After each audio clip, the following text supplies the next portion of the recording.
So I'm from a place called Wexford, Ireland, and in Wexford we are known for having some of the most amazing strawberries in the whole of Ireland. Our soil is a little bit different and we end up with these small, juicy, really sweet strawberries. They are amazing. Now that I live here in LA, I go to the farmer's market on the weekend, and during the summertime I get all the beautiful fruit they have on offer. The strawberries here are absolutely amazing, and while they are in season and at their very best, I am going to make for you my delicious strawberry pie. So let's go.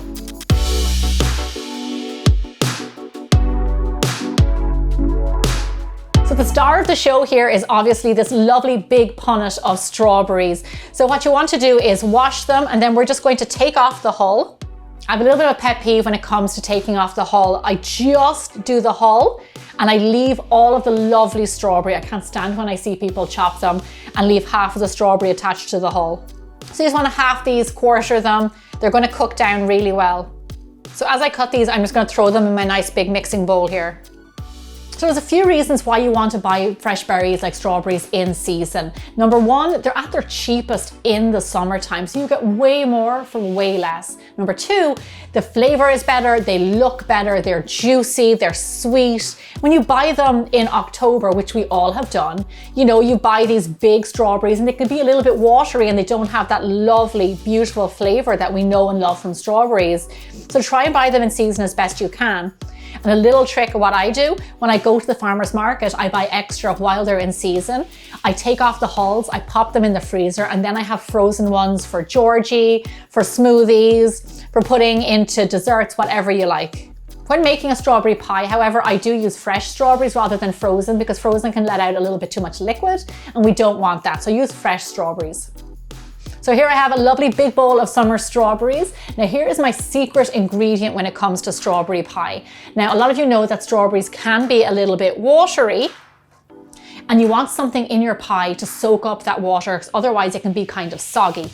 Here is my secret. It is an apple. I'm using a Granny Smith apple. Use whatever you use for baking. This soaks up all the lovely juice and it makes your pie nice and thick. So all I do is just get a grater and grate that in there, just one apple, and it really makes all the difference. And you'll notice it when you go to cut your pie and you cut a big thick slice, it all stays together, it doesn't fall apart. That's because of your apple. So that's my little sneaky trick for you. Okay, so now into this, I'm going to add in a little bit of sugar just to bring out the extra sweetness in the strawberries. I'm going to add in some corn flour. Now what this does, it thickens all those lovely juices. It'll work with the apple, it will thicken the juices. So add a little bit of corn flour in there, a squeeze of fresh lemon. The reason we add in lemon is it kind of balances the flavor. You see me do this a lot with fruit, adding a splash of lemon juice in there. And then now my favorite, if you don't have this, you can leave it out, but a little splash of vanilla extract, or even if you had a vanilla pod, adding some seeds in there. Strawberries and vanilla are best friends. So I like to add a little dash into my pie filling. Then I give it a little stir. And that is our strawberry pie filling. Super easy. Now what I'm going to do is set it over to the side. I'm just going to give it some time in the bowl, let all those flavors kind of marry together and just get super tasty. While they're doing that, I'm going to roll out my pie crust, and I'm going to show you how you can easily create a lattice on top of your pie without all the hard work like usual. So now let's talk pie crust. This is my pie crust from biggerbolderbaking.com. I use this for everything. I really love it. So this is one of the pie crusts, and this is going to be the base for our pie. So what you want to do is roll this out. Now this will make around a 9 to 10 inch pie. And then what you want to do is roll it out to around 11, 12 inches if you can, because you always want that little bit of extra pie crust to hang over. So it makes it easier to work with. So just roll it out as big as you can. And if it breaks, don't worry, we can patch it together at the end. Okay, so this is the right size. What I'm gonna do is take my rolling pin. I'm just gonna move over my pastry, bring in my pie pan, and as carefully as you can, lay your pie crust into your pie pan. This is where sometimes it does break. So I rolled my pie crust nice and big, but there are a few little gaps that I'm just going to take that extra bit of pastry, move it around the pie, and just fill in those little gaps. So there you go, look at that, lovely, a little bit of patchwork and nobody will know the difference. So add your pie filling in there, set it over to the side. and we're gonna make a quick lattice for the top. So flour your surface again and roll out a nice big circle. Again, around 10, 11 inches. This does not need to be thick. Lovely. I like to move it around the board so it doesn't stick. Sometimes it can stick because of all that lovely butter in there. So here's what we're gonna do. Take a sharp knife, or you can also use a pizza cutter, and just cut nice big strips, around 1/2 inch to 3/4 inch thick. So here's my secret to my cheats lattice. Lay the strips down directly on your pie crust.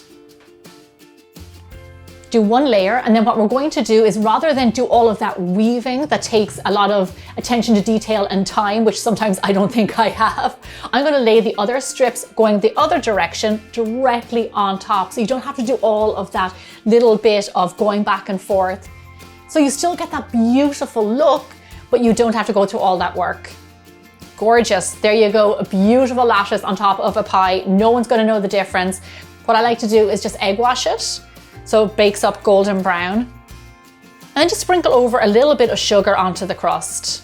I have to say, I think this looks pretty awesome, and it would be a beautiful dessert for a summer's day. But now let's get it into the oven. So start out by baking this pie in a hot oven, 400 degrees Fahrenheit or 200 degrees Celsius, for around 20 minutes. Then we're going to turn down the heat to 350 degrees Fahrenheit or 180 degrees Celsius for around 45 minutes or so. Let it continue to cook, get lovely golden brown and nice and crispy. Look at that, it looks gorgeous. I'm delighted with how it looks. You can see all the juice bubbling up. The thing about this pie is that you do want to let it cool down before you cut into it, because it's much easier to slice. For my strawberry pie, I am adding on a big scoop of vanilla ice cream. Oh my gosh. The pastry is still crispy. The strawberries are so sweet, but still have all of their lovely strawberry flavor. There's a little bit of vanilla in there that I can taste, which is absolutely delicious. So the reason we added in the corn flour and added in that apple was to soak up all of the juice that comes. You can see this pie is lovely and juicy. If you want to make this the day before and slice it the next day, then that's totally fine. It has a lovely buttery crust and vanilla ice cream on top. This pie has it all. Head to your farmer's market this weekend and pick up some lovely summer strawberries. Also, make sure you subscribe to my channel and check out all of my other summer video recipes.